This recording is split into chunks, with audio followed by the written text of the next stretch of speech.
اچھا، ایک سوال ہے جو اکثر میرے ذہن میں آتا ہے جی کہ ہم میں سے اکثر لوگ آپ دیکھیں خدا کو صرف مشکل وقت میں ہی کیوں یاد کرتے ہیں؟ مطلب جب حالات اچھے ہوں، جیب میں پیسہ ہو، صحت ٹھیک ہو تو سب کچھ اپنی محنت اور ذہانت کا نتیجہ لگتا ہے۔ بالکل ایسا ہی ہے۔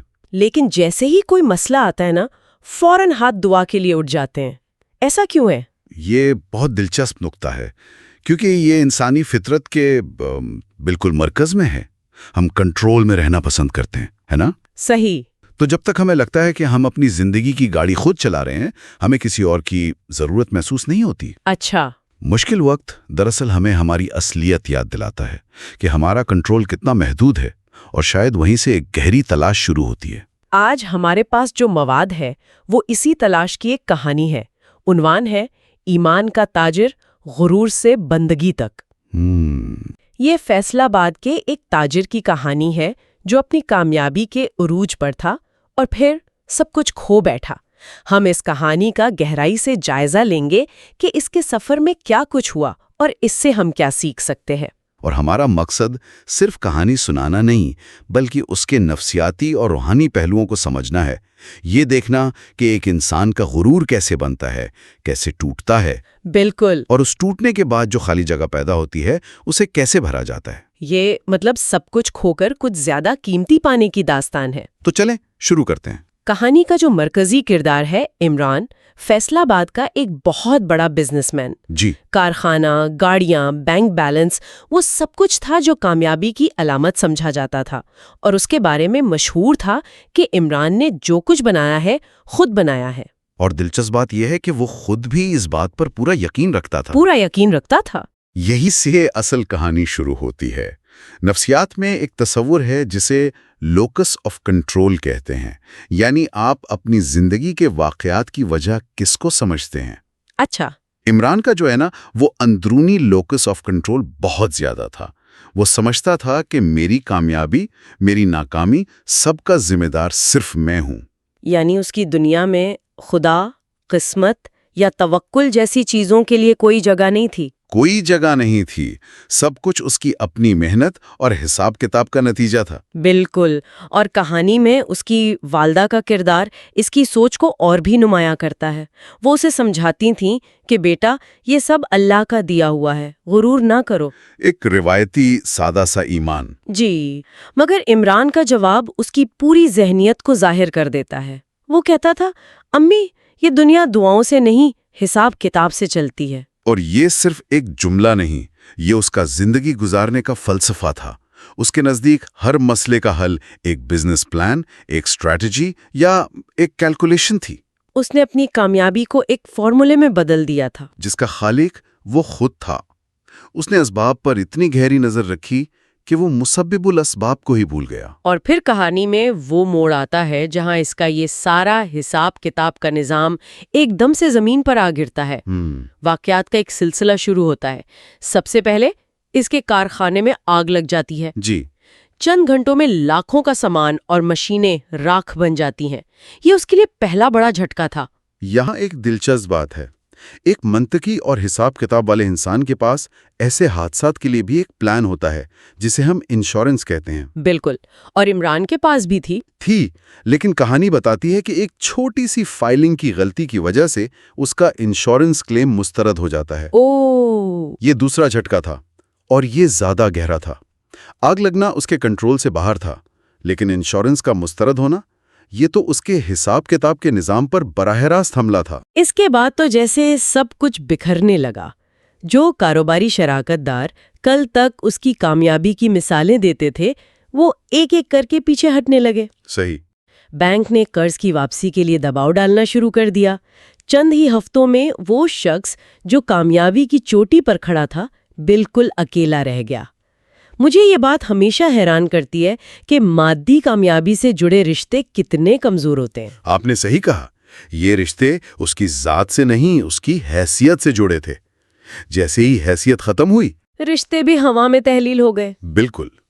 یہ واقعات صرف مالی نقصان نہیں تھے، یہ عمران کے اس یقین کو توڑ رہے تھے کہ وہ ہر چیز کو کنٹرول کر سکتا ہے۔ ایک آگ، ایک فائل کی غلطی اور چند لوگوں کا بدلتا رویہ اس کی پوری سلطنت کو گرانے کے لیے کافی تھا۔ تو اب وہ اس مقام پر پہنچ چکا ہے جہاں اس کے پاس کچھ نہیں بچا۔ اس کی منطق، اس کا حساب کتاب سب فیل ہو چکا ہے۔ ایسے میں انسان کہاں جاتا ہے؟ کہانی کا اگلا حصہ ایک رات کا منظر پیش کرتا ہے جو شاید اس کی زندگی کی سب سے تاریک رات تھی۔ جی، وہ اپنے گھر کے ایک اندھیرے کمرے میں اکیلا بیٹھا ہے۔ باہر تیز بارش ہو رہی ہے، بجلی بھی نہیں ہے۔ مکمل خاموشی، تنہائی اور بے بسی، اور سامنے دیوار پر اس کی مرحومہ والدہ کی تصویر لگی ہے۔ اور اسی لمحے اسے اپنی والدہ کے الفاظ یاد آتے ہیں، بیٹا جب کچھ نہ رہے تو اللہ باقی رہتا ہے۔ یہ وہ جملہ تھا جو اس نے شاید پہلے سینکڑوں بار سنا ہوگا، لیکن آج پہلی بار اس کے دل میں اترا۔ یہ وہ لمحہ تھا جب اس کی آنکھوں سے آنسو بہنے لگے۔ یہ رونا صرف پیسے یا کاروبار کا نہیں تھا۔ بالکل نہیں، یہ اس کی اپنی ذات، اس کے غرور، اس کے میں کے ٹوٹنے کا رونا تھا۔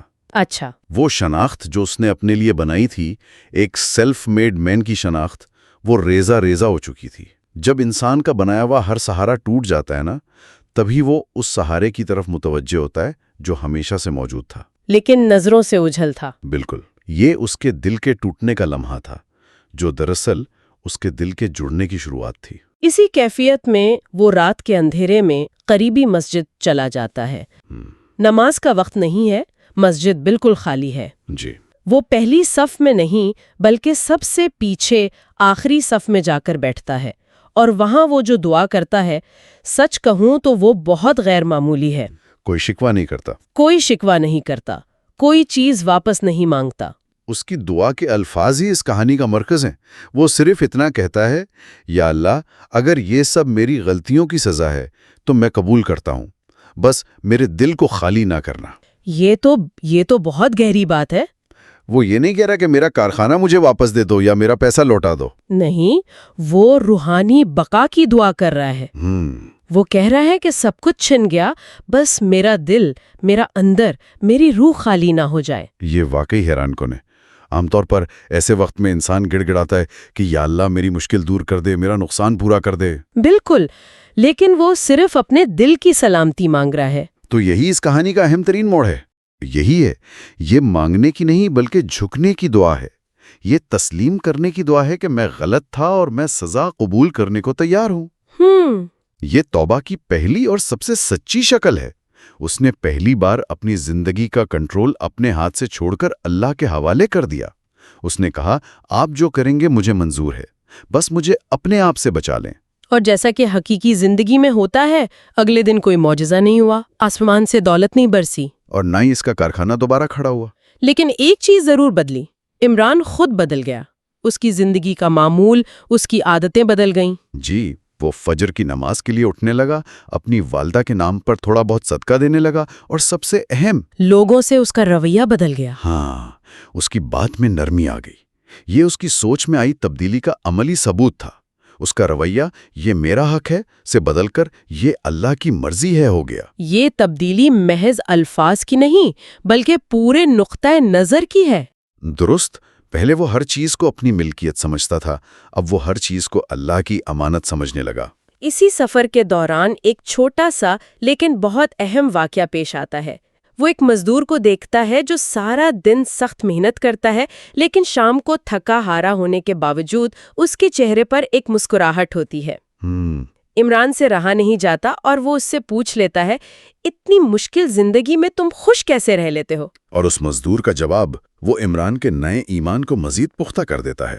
وہ ہنس کر کہتا ہے، صاحب میرے پاس اللہ ہے، باقی سب اضافی ہے، بونس ہے۔ واہ، یہ ایک عام سا جملہ ہے لیکن اس میں توکل کا پورا سمندر چھپا ہوا ہے۔ بالکل، اس مزدور کے لیے اصل دولت اللہ پر یقین ہے، باقی سب چیزیں آئیں یا جائیں کوئی فرق نہیں پڑتا۔ اور یہ بات عمران کے دل میں اس لیے اتر گئی کیونکہ وہ خود بھی اب اصل اور اضافی کا فرق سمجھنا شروع ہو چکا تھا۔ صحیح۔ کہانی کا اختتام 5 سال بعد ہوتا ہے۔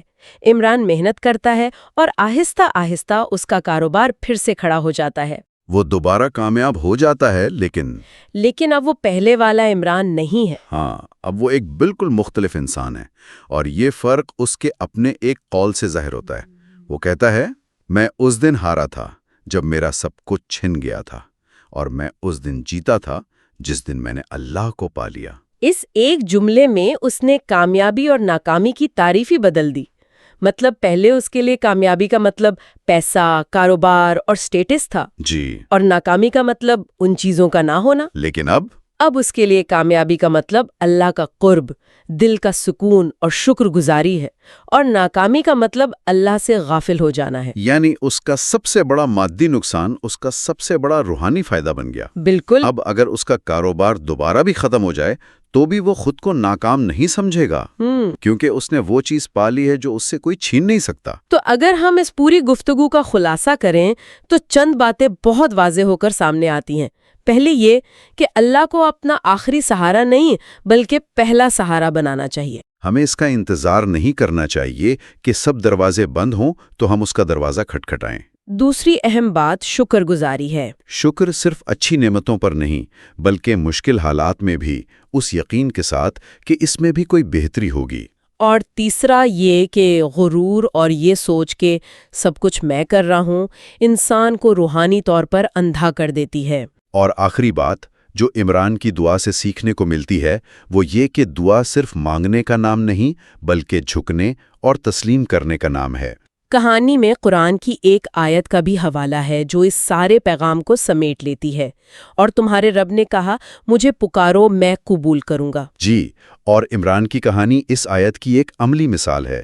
جب اس نے سچے دل سے بغیر کسی دنیاوی لالچ کے صرف اپنے رب کو پکارا تو اس کی پکار قبول ہوئی۔ اور قبولیت کا مطلب ہمیشہ یہ نہیں ہوتا کہ جو مانگا جائے وہ فوراً مل جائے۔ بالکل، قبولیت کا مطلب یہ بھی ہوتا ہے کہ مانگنے والے کو وہ سکون، وہ ہدایت اور وہ سمجھ عطا کر دی جائے جس کی اسے مادی چیزوں سے کہیں زیادہ ضرورت ہوتی ہے۔ عمران کو دولت فوراً واپس نہیں ملی لیکن اسے سکون اور ہدایت مل گئی، جو کہ زیادہ بڑی کامیابی تھی۔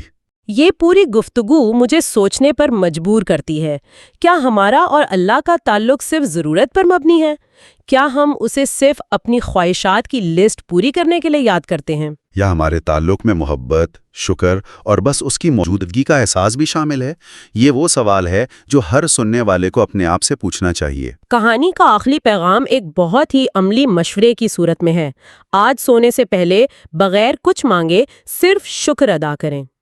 صرف ان نعمتوں کے لیے جو ہمارے پاس ہیں، ان کے لیے جنہیں ہم اکثر ایک تھینک یو بات سمجھتے ہیں۔ شاید یہ ایک چھوٹی سی شروعات ہو۔ اللہ حافظ۔